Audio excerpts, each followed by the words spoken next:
Hello, I'm Joel Blackford with Beth Hesed Sabbath Fellowship, 1631 Ford Parkway, St. Paul, Minnesota. We meet every Sabbath from 11:30 a.m. to sunset. We'd love to have you join us even for a half an hour some Sabbath. Yes, these videos seem like you're drinking from a fire hose. There's so much information. We don't want to bore you, so I tend to give you more information than maybe you can handle at a sitting. You can always pause the videos and think about it. You can always listen to them one more time. So I don't want to be boring, and I don't want to get your attention just through conspiracy theories for the sake of conspiracy theories. I hate those videos. There should be a ton of Bible information in each one of these videos, and it should be related to exactly where you are in life and show you that the Bible is literally written for today, that you can rip the Bible and take the page out and say, yep, that is what you're seeing in the news right then and there, because you know that it was written for our time. And you were born for such a time as this, just like Esther. What we're watching right now is the clash of systems. We're seeing a harlot system, and that might look like a globalist system, or we might see the Antichrist globalist system. We might see nationalism. Trump is the trumpeter for nationalism right now. We should be the monarchists. We should support Yeshua's return. So either way, the clashes are going on. Globalism is the prophesied Antichrist system. It's the beast system. It sounds like a conspiracy, but it's biblical, and I'll show you that today. This is a wake-up call. Be aware of it. Don't go to sleep on this one. This is a picture of Daniel looking at the two animals attacking each other in Daniel 8. And Greece versus Medo-Persia is what you're looking at in terms of the shaggy goat is Greece, and then the ram is Medo-Persia. But that is actually the beast versus the harlot system, because you can see the nuances in the verses that is an end time section of Daniel 8. Once again, the beast is the globalist. The harlot is also a globalist too, but different types of systems, and ultimately you will see that the beast system will win out. You'll see it in the verses today from Daniel 8. The beast system, I blame it on Azazel, the goat demon from the Yom Kippur service, but really the beast is in the Greek a therion. It's coyote or kai in the Hebrew. It's a yeast-like disease that spread either through contact or through thought or whatever else, but there is this globalism spirit going on right now, and it seems to be catching fire. So it's based on the Yom Kippur service, the wilderness shaggy goat. I'll show you the verses that relate to this pan creature and how music's part of it too. Then there's another system going on right now. The beast system will burn this harlot system. The harlot system is represented by Pope Francis. He's just coming up with stuff. Well, he's the Pope. He can come up with whatever he wants to. There are many good Roman Catholics in the pews, but the Pope is coming up with his own theology, and it's not biblical. Hell does not exist. Well, where does it say that in the Bible? And what exists is a disappearance of sinful souls. Yeah, he's coming up with stuff. And there are so many tragic problems within the Roman Catholic Church right now. A gentleman by the name of Malachi Martin back in 1995 through 1999 said that Satan has worked his way just into the Vatican, and it's hard to disagree with that right now as you see all the problems going on there. We support the King of Kings and the Lord of Lords. He is the monarchist. He is Yeshua. He is our King, and we saints await for him to return. During this time frame, we will see the beast system come together on what I call a cursing tour. The harlot system will start to fade, and I'll show you proof of that in just a minute. Are the world leaders amassing to reinvigorate what? And so this is a section taken from Revelation 17:8 and 11. It was and now is not. It refers 3 times in those Revelation verses to the beast system, to the wars basically. World War I occurred. It was and now is not. And then it'll happen again, and so you'll find that World War II also, and so you'll see these things are happening as the end times foment this Third World War and other wars. I'll mention the rivers and the seas today. So living water transmits blessings and curses just like people do, and so you'll see that the waters play a part in today's video. Islands. We'll talk about it. It's a unique one. I'll probably do a separate video on islands and what the significance is. The 10 kingdoms, you're going to see them listed in Daniel and in Revelation. Berlin is the seat of the Antichrist. Paris seems to be a first fruits Ola, and I'll show you that. 7 heads, 10 horns.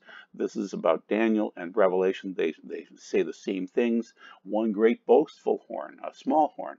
Yep, that's from Daniel and Revelation. Greece versus Medo-Persia, which is the beast versus the harlot. The Antichrist versus the false prophet. And I believe the false prophet is Pope Francis. He is acting like that person. So we're seeing some of the first signs, the first fruits, the sacrifice of the beast system by burning and eating the harlot. And then eventually there will be a complete burning of the harlot in Revelation 17 and 18. Let's look at the first sign of this, which is the globalists were worshiping. They were hailing Satan on Nisan 1, April 6, 2019, in Berlin. So they were there off to the left where the red arrow is at the Brandenburg Gate. And so that was where they met. But you have to realize there's an island off to the side there, and that's where the Pergamum Museum is, and that is the seat of Satan on that island. And so Berlin is the warmongering place.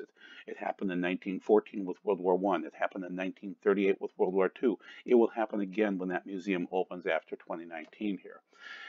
And the museum will reopen one more time. It reopened in 1901, in 1930, and now it'll reopen in 2019. So this was their first act of worship on that New Year's Day, April 6th, Nisan 1, as they met to worship. 300 young leaders worshipped. I truly believe the Antichrist was there that day. I believe that they met down the block, but they were thinking about this, and they probably all toured this too. They probably had private passes to see the seat of Satan.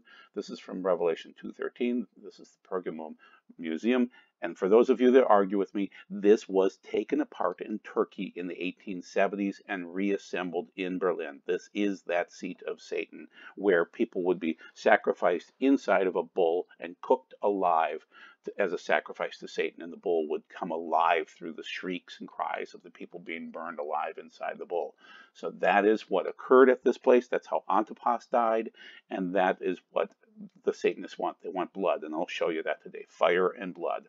So once again, Obama came there and spoke on April 6th, and other world leaders were there. There are what I believe is a picture, a figure of the 4 horsemen of the apocalypse going their different directions. And then you have the lady that's driving the horses there is Victoria.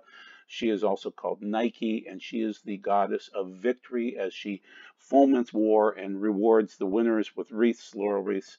And then you can see the eagle on top, and the eagle has that same meaning too. And so this is all just gross. The island aspect is interesting. So just notice that this is the island of Tyre, and that we had the Pergamos island there. And so Satan is compared to being the king of Tyre. So it's interesting how Alexander attacked it through his dam that was caused there. And this is part of Lebanon, the siege of Tyre. So now the next time that the globalists got together for their worship was another island. So this is the Seine River. The last one was the Spree River that divided and formed an island. This is the Seine River in Paris. And you'll find that they were on boats, and they were there watching as Notre Dame burned on Nisan 10. Okay, you don't know this, but I do. Every new year you celebrate it on Nisan 1, but then on the 10th you go and get a lamb, and you inspect the lamb for 4 days, and that is a part of the sacrifice. And so that cathedral was sacrificed on that day, and the leaders of the world were watching that. That was their worship ceremony as they were on the island there. Once again, a river, the waters, the islands, the whole thing. It's partly witchcraft too, but it's globalism. So this is from Anarina Heyman. She's from Israel. She understands Christians very well, but she is an Orthodox Jew. You can tell by how she writes this. It's just interesting to see the prophecy related to the Notre Dame burning. So thank you all for commenting. As Jews, we view it a bit different.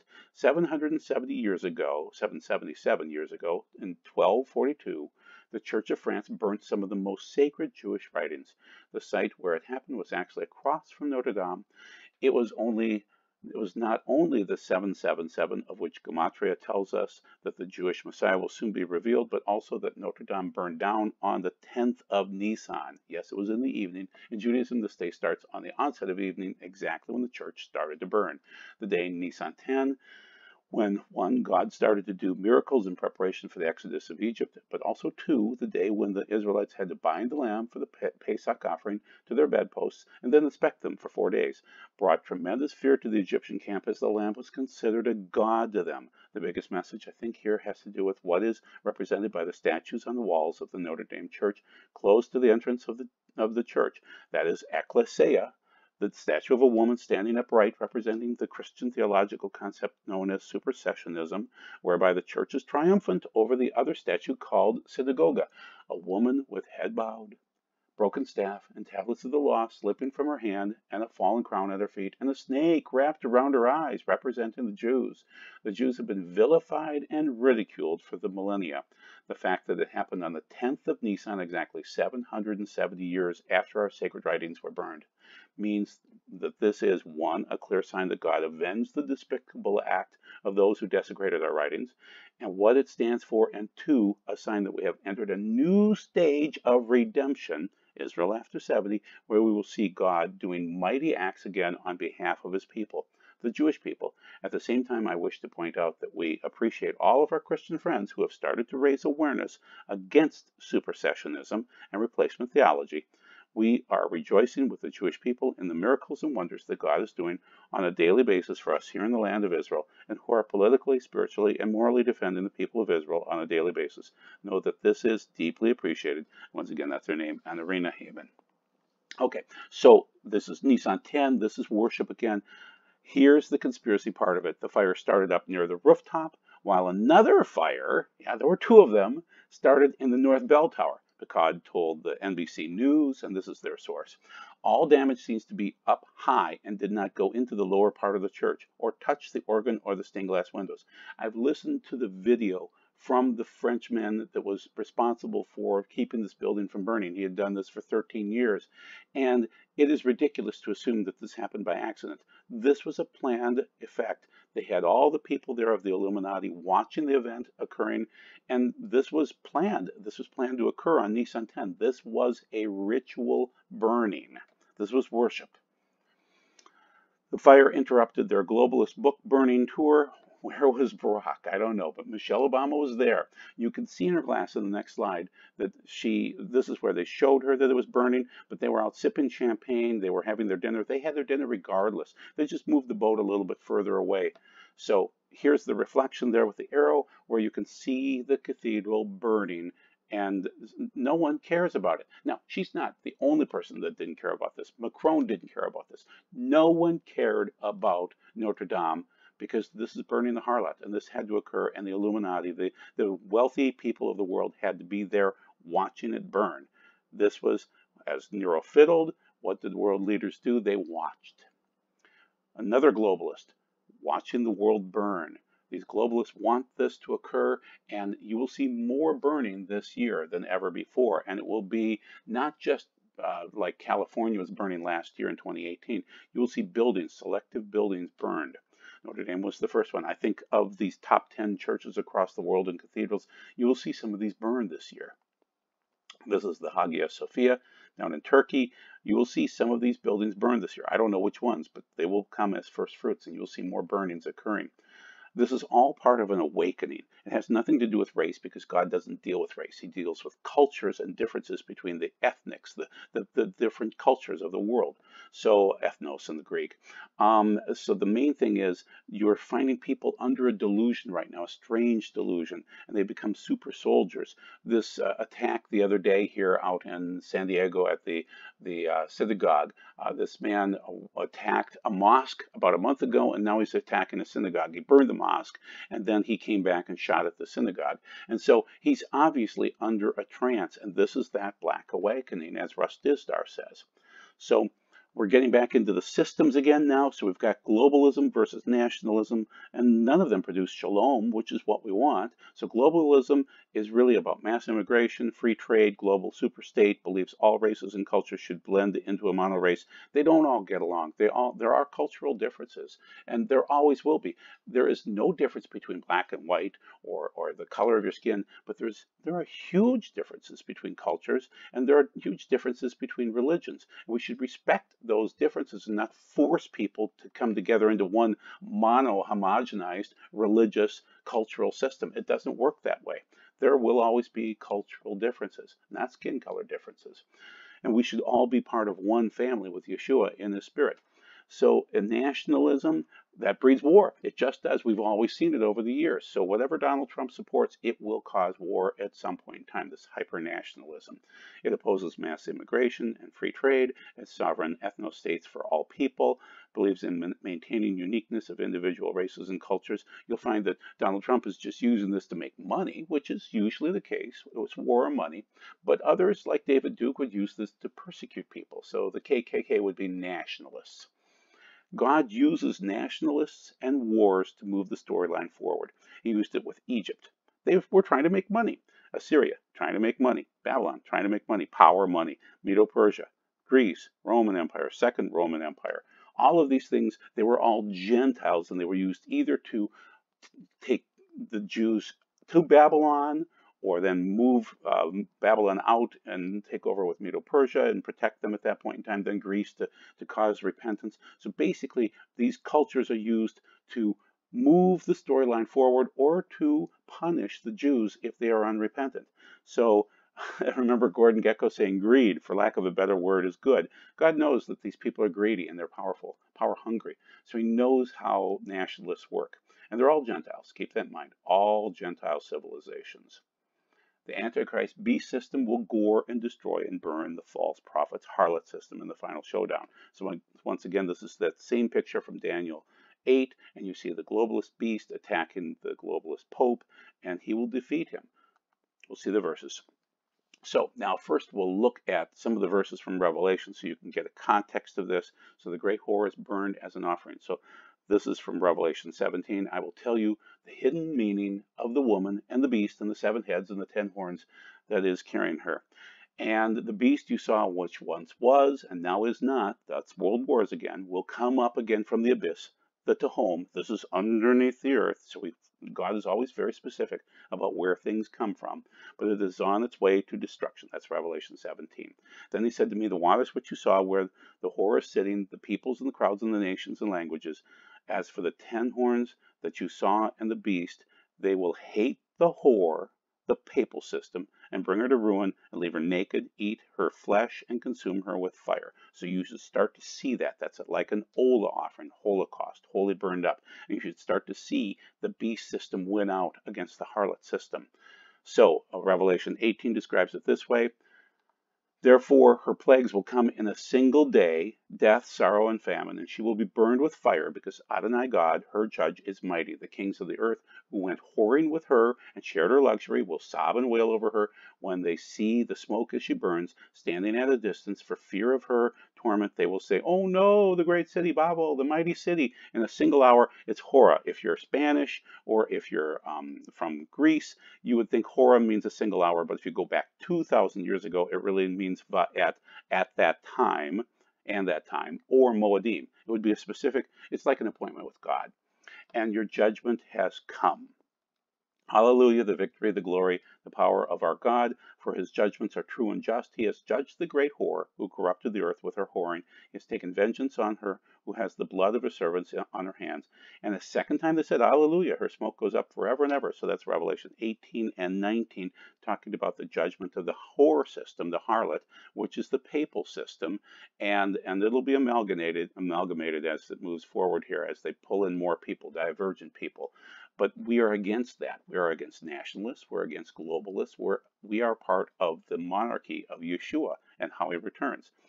But all of this is around sacrifices. God requires blood, things purified in Yeshua's blood ultimately, but the satanic system requires blood and fire also. So just be aware of that. The world will be depopulated by blood and fire on the satanic system, but God uses that to produce life. Because something has to be purified so then you can, have a pure nation and a pure people. In fact, according to the Torah, almost everything is purified with blood. Indeed, without the shedding of blood, there is no forgiveness of sins. Now, this is how the copies of the heavenly things had to be purified, but the heavenly things themselves require better sacrifices than these, for the Messiah has entered a holiest place, which is not man-made and merely a copy of the true one, but into heaven itself, in order to appear now on our behalf in the very presence of God. So that's Hebrews 9. And so the reason why you can have this burning is based on Torah, Leviticus 21. Now there's two sections of the Torah that talk about being able to burn people. It's very rare in the Torah. It's only 2 times. And it should be rare because you wouldn't want to ever do that. It's a horrific way to die.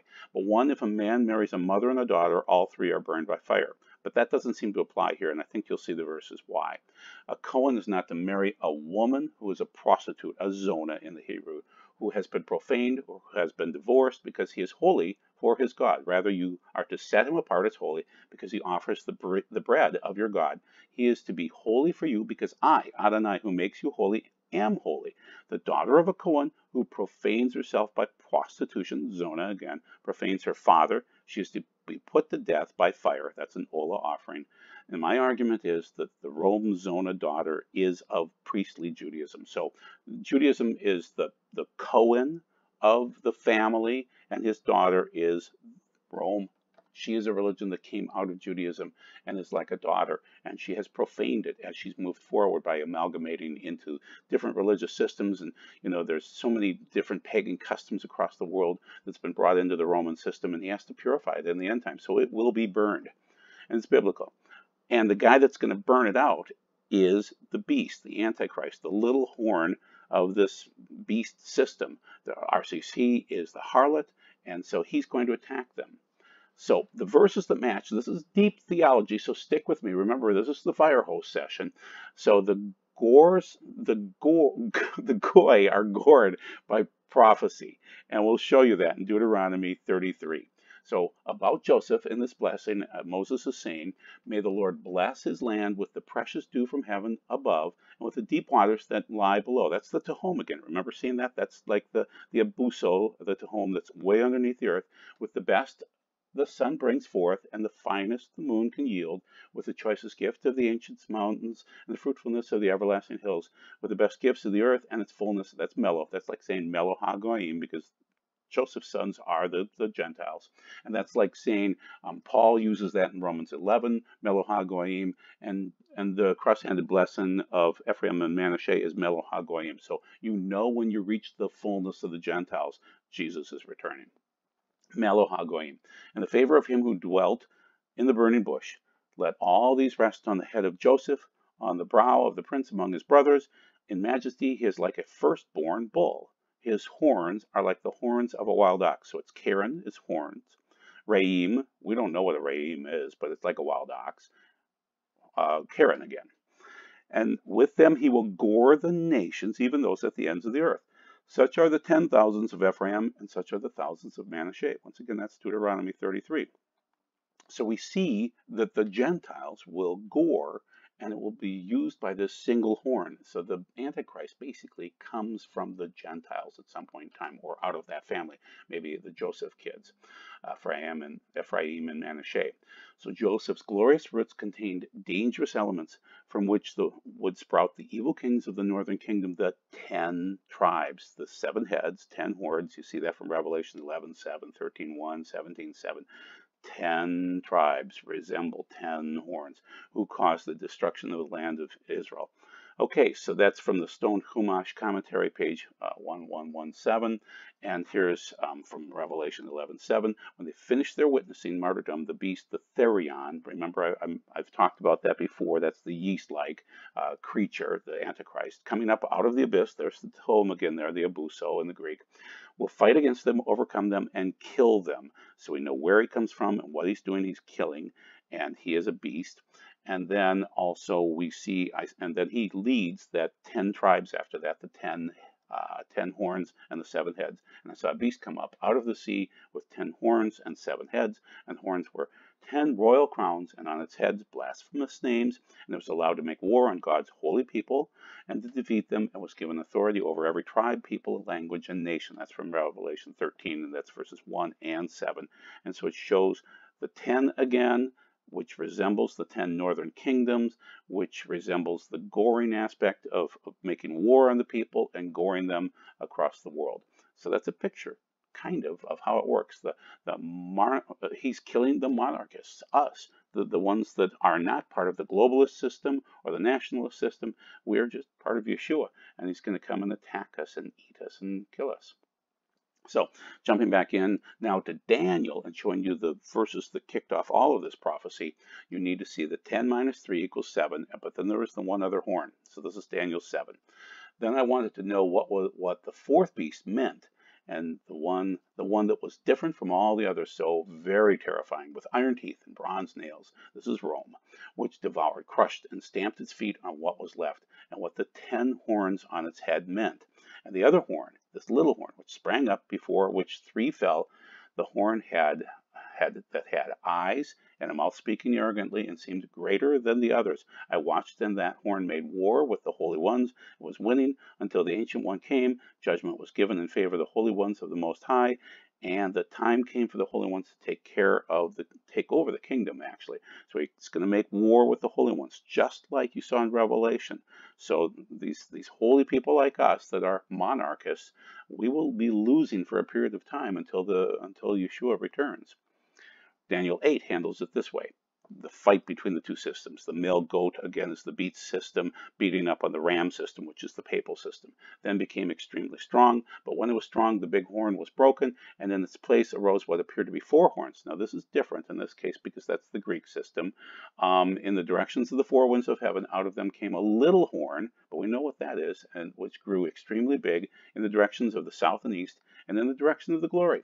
It grew so great that it reached the army of heaven. It hurled some of the army and the stars to the ground. That would be like hurling the angels to the ground and trampled on them. And we see that in Revelation 12 as the angels, a third of them are thrown to the ground. Yes, it even considers itself great as the prince of the army. The regular burnt offering was taken away from him, and the place of his sanctuary was thrown down. That's Daniel 8. So, we have to solve this. We have to help you with the verses so that you can find out who the harlot is, and it's Esau, Edom, and it's Rome. And that's from Isaiah 34. Jews know this. We talk about it all the time. So, Isaiah 34, we need to go into those verses, and it's judgment against Edom in the end of days.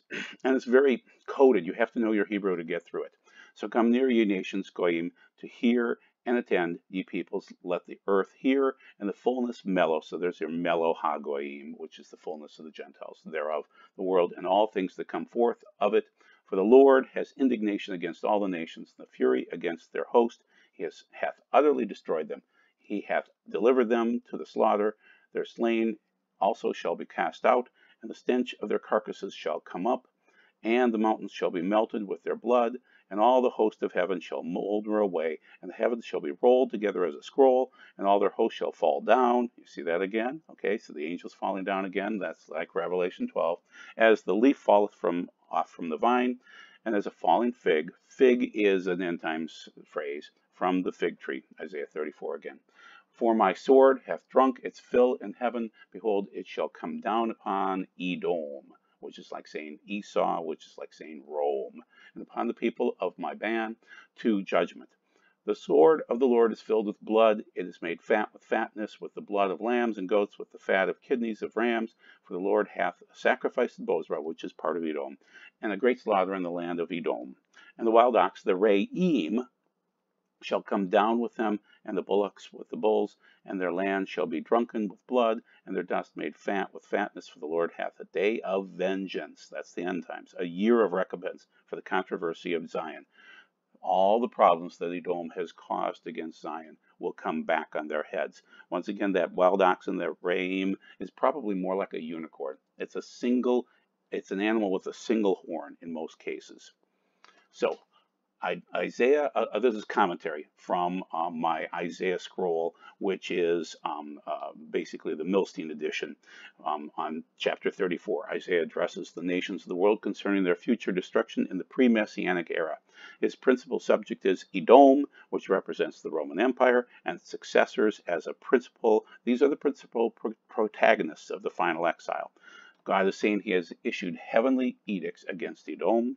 And then verse 6, Arbanel foresees that as history approaches the end of days, both Edom and Ishmael will consider Jerusalem and the temple site to be holy, and they will battle for possession of it. So the Roman Catholic Church and the Muslims will battle for possession over the Temple Mount area. In the process, both will suffer for the harm they do to Israel.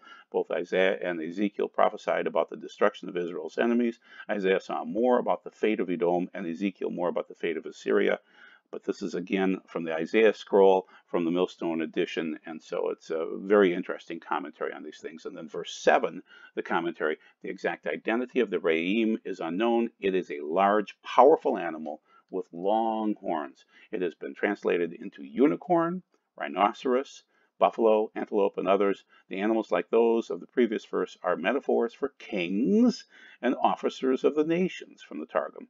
Alternately, the Re'im represent the Roman Empire. Interesting how it works. And it also represents the Antichrist in the end. And the streams thereof will be turned into pitch, and the dust thereof into brimstone, and the land thereof shall become burning pitch. It shall not be quenched night or day. The smoke of Edom therefore shall go up forever. From generation to generation it shall lie waste. None shall pass through it for ever and ever. But the pelican and the bittern shall possess it, and the owl and the raven shall dwell therein. And he shall stretch over it the line of confusion and the plummet of emptiness. As for her nobles, none shall be there to be called into the kingdom, and her princes shall be nothing. Back into Isaiah 34, and then we finish out 34. And the thorns shall come up in her palaces, nettles and thistles in the fortresses. So that's mitzvah, and that is from Daniel 11. 3 times it's found there, and that's really referring to the fortresses that the Antichrist attacks. And thereof it shall be the habitation of wild dogs, those are jackals, an enclosure for ostriches, and wild cats, those are islands. That's a mistranslation there. It's for islands. And so that's interesting related to the island that was around the Spree River in Germany or the Seine River in France. It's islands. They shall meet with the jackals. Those are Therion, probably. I think that's what it is. It's coyote there.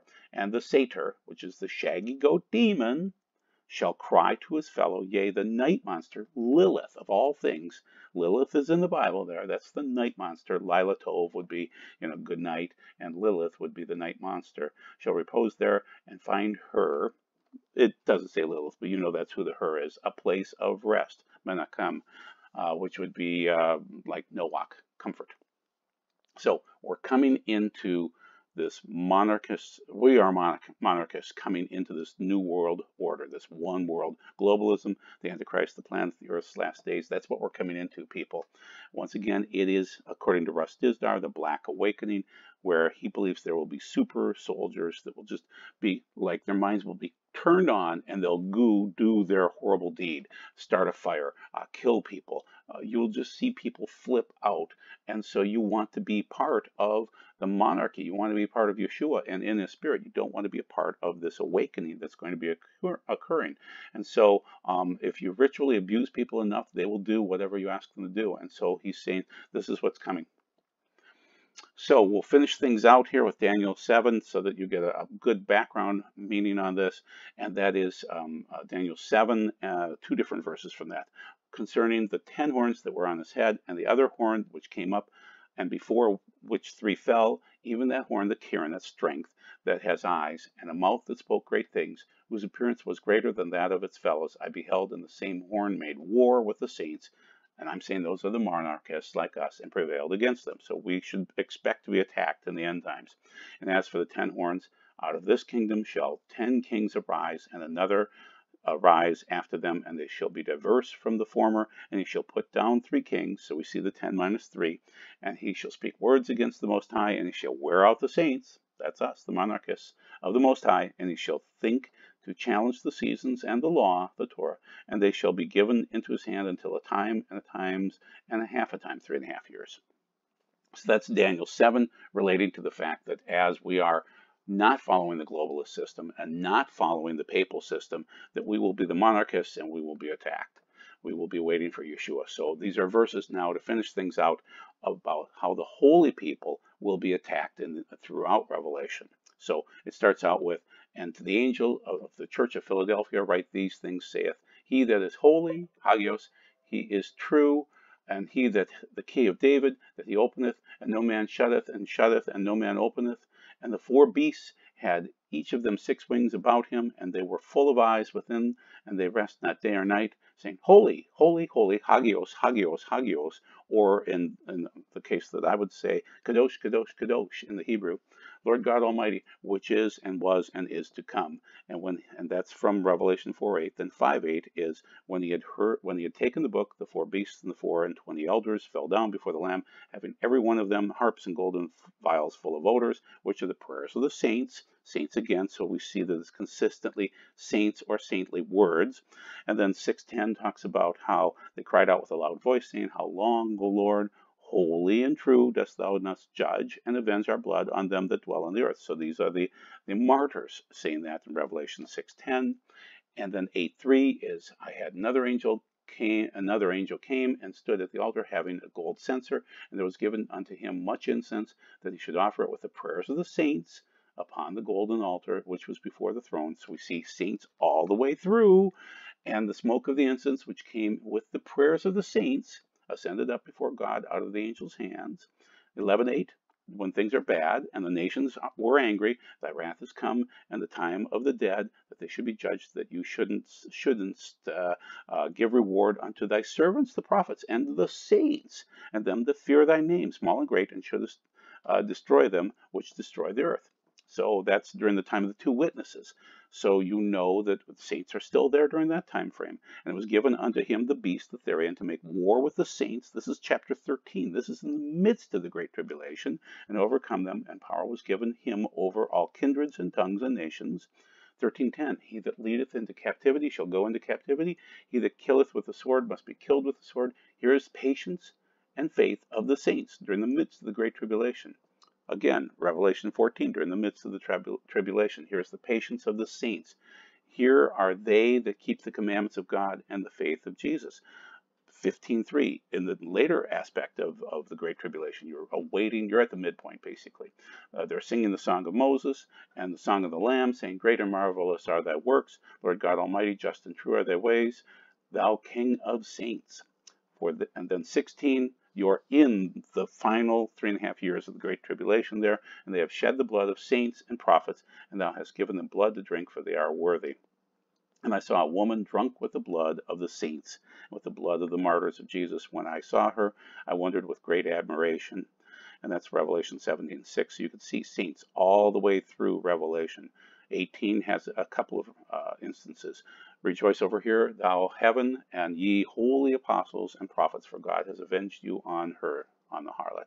And 18:24, and in her was found the blood of prophets and saints, and all that were slain upon the earth.